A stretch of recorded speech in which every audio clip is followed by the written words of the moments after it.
So good morning. Today is August 18th, 2025. And today I'm gonna time travel to a Popular Science article I wrote last year in on March 26, 2024. And I think I've been talking about this before, but I think reiterating the message will for some reason have an impact. I tuned in on another live broadcast this morning by a Swedish guy called Kai. Can't remember his last name.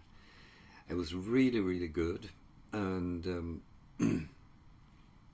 he had a few trolls he had to block who joined the channel for the purpose of debating or question his discourse.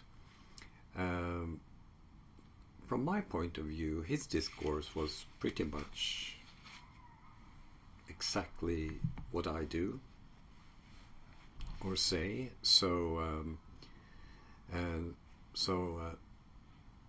that was a good thing to see someone else talking about the same stuff in the same way, even though he spoke Swedish, my native language, by the way. So if you're Swedish speaking, Kai will be the person for you to also listen to.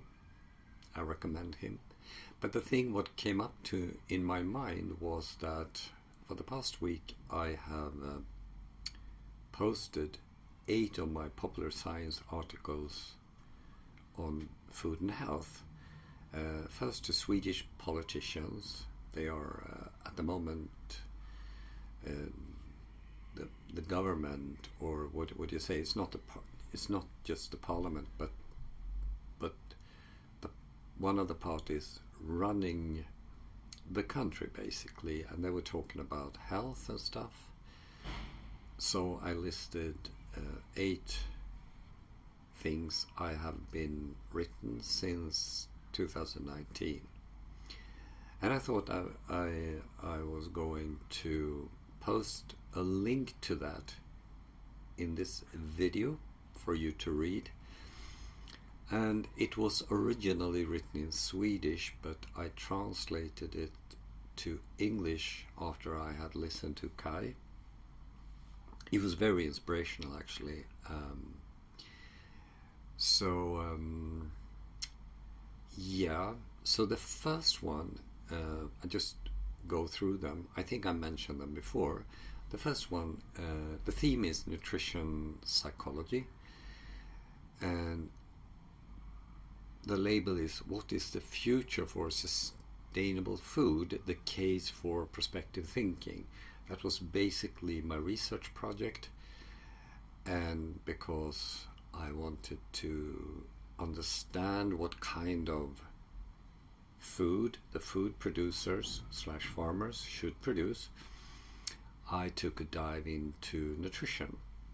I knew something about it before, and I give the introduction in the article.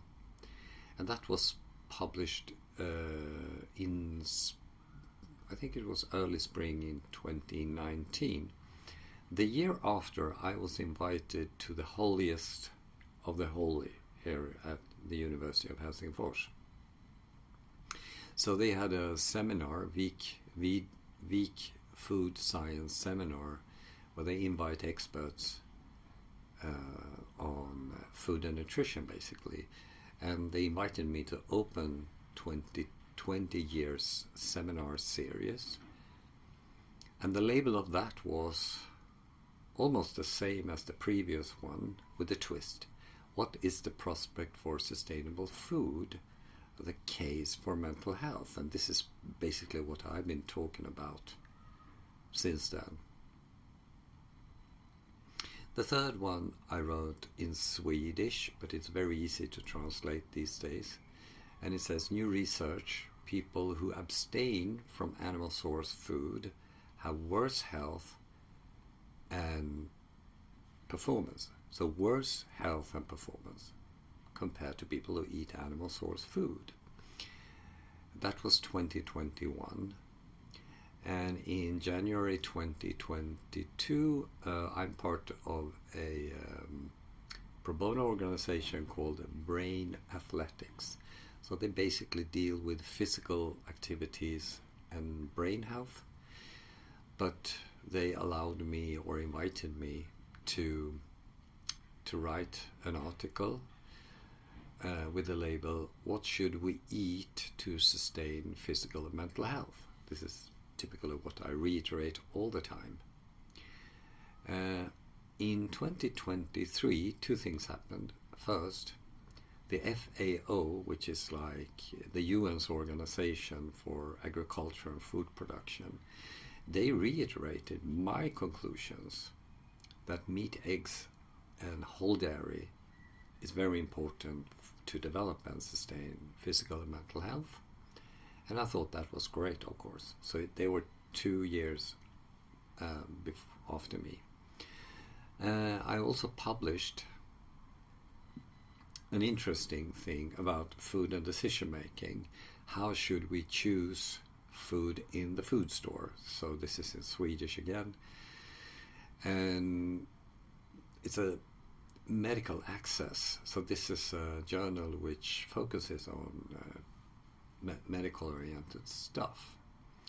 So in 2024, another popular science article is meat consumption bad for climate?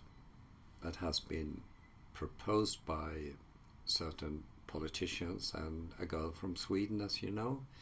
And I try to answer that question. It's also in Swedish, but again, it's very easy to translate. So also in 2024,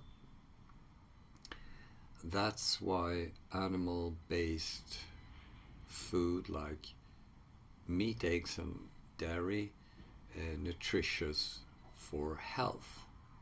I just translated it. It's also in Swedish. All in all, I think these 8 articles are tools that you can use trying to improve your health. It's very hard to change your habits, but maybe this can be inspirational. So I also posted it today on Facebook because it's like a food organization who aims to politician thinks that we should transform our eating habits to eat more cured meat, that's laboratory produced stuff. And I haven't met one expert who thinks that's a good idea. Every expert on nutrition and health, they go like, "Oh, don't eat that." And I said the same, so I posted these 8 articles for them to read. And they will ignore it, of course, but I had a few reads. I could see that in my stats. So, if you want a masterclass where I go into the details with this, gather some people and, for an arrangement, and invite me as the speaker. If you live nearby, where I am in Helsingfors, you can contact me if you want to join my lifestyle. So I do coaching, 4 to 5 people. I can also do remote coaching. It's all up to you, actually. I think that was it. Enjoy your reading and see you next time.